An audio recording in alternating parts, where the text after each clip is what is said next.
Muchas gracias a todos por estar acá, por haber venido. Yo practiqué frente al espejo durante meses, más o menos lo que iba a decir ahora, pero no hay vuelta, así que lo voy a leer igual, ¿sí?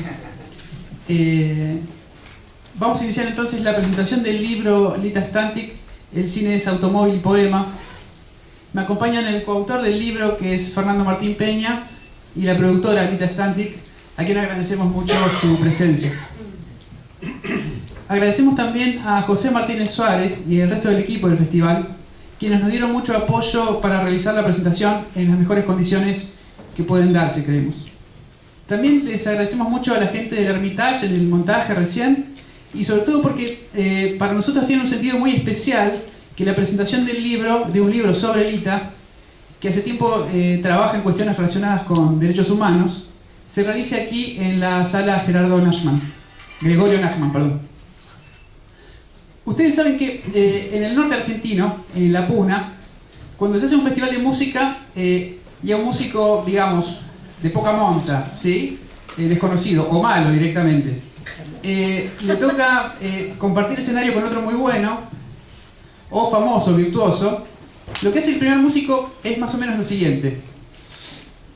Primero se toma el tiempo para hablar pestes de sí mismo, ¿sí? Largo y tendido. Él es lo peor que le pasó a la música, él es un desastre en el mundo del espectáculo, etc. Y cuando nota que el público se empieza a cansar del sincericidio, hace como un giro de 180 grados y empieza a hablar loas, maravillas, hiperbólicas del músico que lo sigue, ¿sí? Recién de eso se pone a ejecutar, recién después de eso. En general el resultado es el siguiente.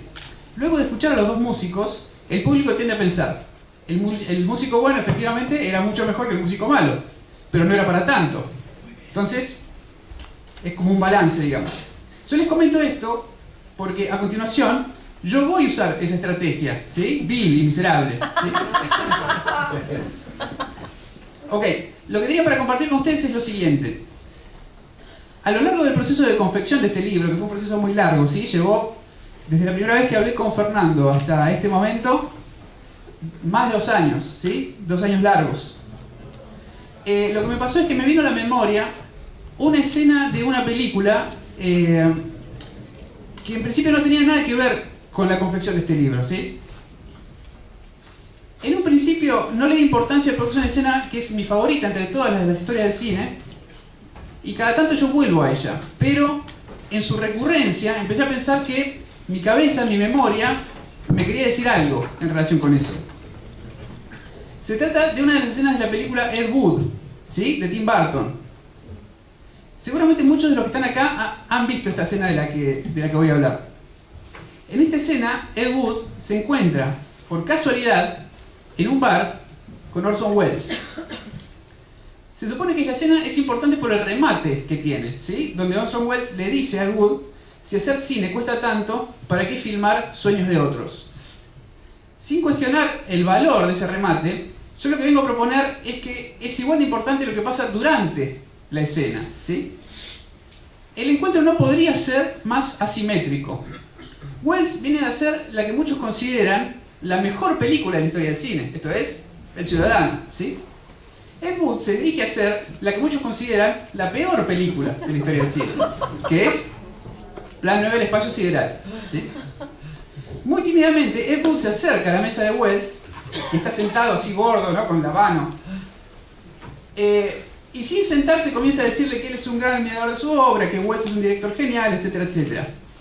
Welles le contesta sin ni siquiera levantar la vista de sus papeles, está como muy metido en su trabajo. Entabla un diálogo, pero en realidad es más bien como un soliloquio, es como que habla para él mismo, ¿no? Habla para ordenar sus propias ideas, como quien le hablaría a un niño o a un perro. Lo que le dice Welles es que está metido en el rodaje de Don Quijote y que todo en esa película es muy difícil, ¿sí? Por ejemplo, hay uno de los actores que le falló y ahora no sabe qué hacer para reemplazarlo.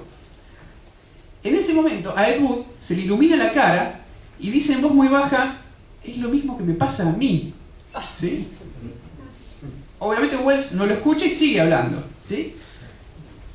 Y dice, por ejemplo, además tuve un problema, una discusión terrible con el productor que nunca entiende lo que quiero hacer. Y acá Ed Wood, ¿no? Ya levantando el tono, dice, te entiendo perfectamente.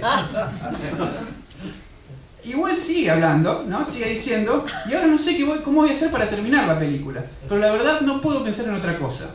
Y ahí Ed Wood directamente le grita, pero claro, ¿sí? Muy de poco creo que me fui dando cuenta por qué me acordaba tanto de esto. Linda Stantic piensa el cine y se expresa a través de él hace por lo menos 50 años. Ha producido decenas de películas, ha trabajado en muchas otras, ha visto incontables películas, ha viajado por el mundo descubriendo filmografías y ha difundido otras tantas. En todo ese tiempo dirigió un solo largometraje, que es el que estamos incluyendo junto con el libro, ¿sí? Ese dato de la trayectoria de Lita siempre me llamó mucho la atención. Yo he trabajado sobre esta película durante muchos años, ¿sí? Como parte de mi trabajo de posgrado. Jamás pensé que la cosa llegaría tan lejos. En los últimos meses, el trabajo para cerrar este libro fue enorme y me encontré hablando con ella y con sus colaboradores casi todos los días, juntándome en jornadas muy extensas, revisando y ajustando la letra del libro línea por línea. En una de las entrevistas que hicimos con Fernando, justamente sobre Un muro de silencio, ella nos explicó los problemas enormes que aparecieron a lo largo del rodaje. Pero entre todas las cosas que contó, hay una para mí que es como un recuerdo indeleble. Lita se propuso que en su película ocupara un lugar protagónico, la que para ella era la mejor actriz de todas, la mejor actriz del mundo. Viajó a otro país para conocerla y lo logró. Estoy hablando desde luego de Vanessa Redgrave, ¿sí? Ella dijo, yo pensé que trabajando con una profesional como ella, todo iba a ser maravilloso, todo iba a ser perfecto. En ese momento yo lo que pensé fue, es lo mismo que me pasa a mí. Y ella desde luego siguió hablando, ¿sí? Bueno, escuchó mis pensamientos. Y dijo, pero después igual, todo fue muy difícil, pasaron un montón de cosas que no me esperaba. Y ahí directamente yo levanté la voz y le dije, te entiendo perfectamente. Pero ella estaba muy concentrada en su narración y siguió diciendo, al final pensé que siempre es difícil trabajar con la gente que uno admira mucho. A lo que yo me encontré exclamando, pero claro. Cuando fui a verlo a Fernando, a propósito del primer libro de la colección, que está por ahí escondido ahí atrás, que es sobre la película La Tierra Tiembla, ¿sí? Él me hizo un chiste que a mí me hizo reír mucho. Él acababa de hallar la versión más completa que existe de la película Metrópolis, ¿sí? Y me dijo que eso para él era algo parecido a lo que había sido para Wells firmar El Ciudadano, porque después de eso difícilmente iba a lograr hacer algo con más trascendencia. Así que no le quedaba otra que esperar sentado la decadencia y la muerte.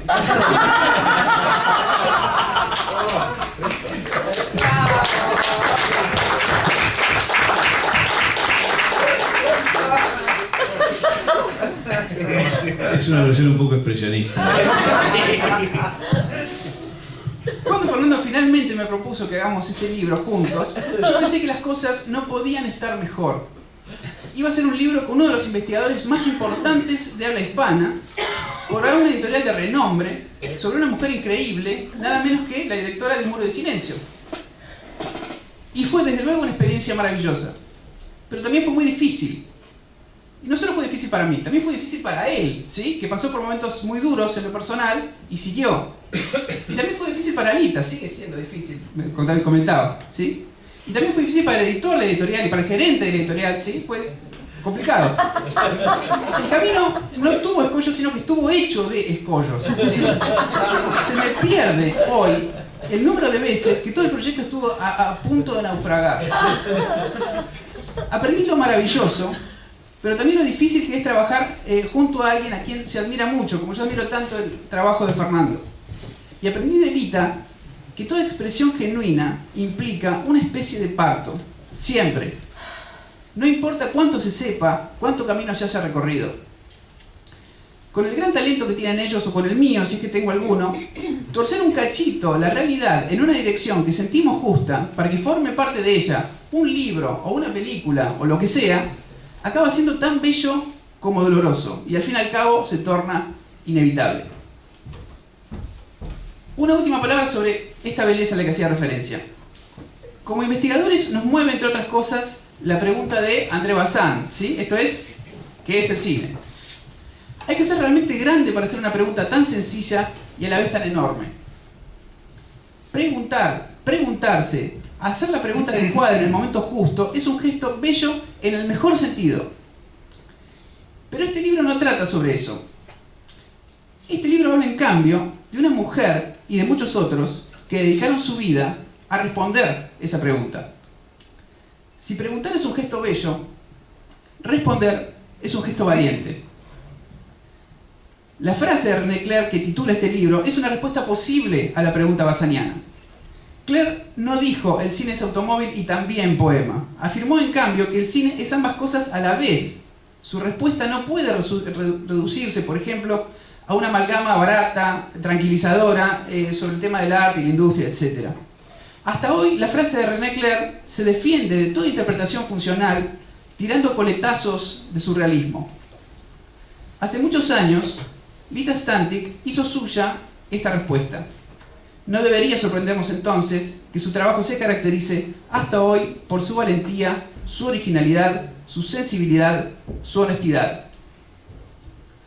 Lo que yo iba a compartir con ustedes más o menos llegaba hasta acá, pero pasó una cosa más, ¿sí? Que voy a aprovechar para comentar. Ayer, después de la proyección, hicimos una cena, ¿sí? En la que participó Fernando, Lita, bueno, todos los que nos habíamos convocado allí para... estuvo también la guionista de la película, Graciela Magli, estuvo la directora de arte, Margarita Jusid, estuvo Soledad Villamil, que es actriz protagonista de la película, y estuvo también Virginia Innocenti.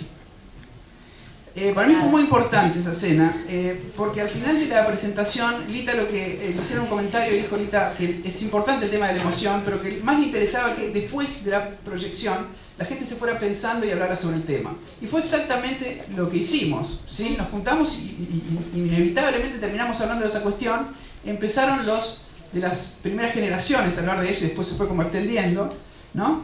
Pero me parece que fue como fantástico en el sentido de que hay un comentario que hacía Lita y también Margarita a propósito, que en general cuando se junta gente de esa generación inevitablemente termina hablando del tema. En general la cuestión de la memoria tiene como un costado, o puede tenerlo, un costado dañino, o malo, o patológico, en el sentido de que es como una obsesión de volver siempre sobre lo mismo y no poder seguir adelante por ese eterno retorno de lo desagradable, de lo traumático. Pero al mismo tiempo se supone que la memoria también tiene un efecto sanador, ¿sí? Un efecto que nos permite hacer como una catarsis y poder continuar de alguna manera con eso, pero seguir, ¿sí? Ahora, nunca está muy claro cómo es que ocurre ese efecto sanador en concreto, ¿sí?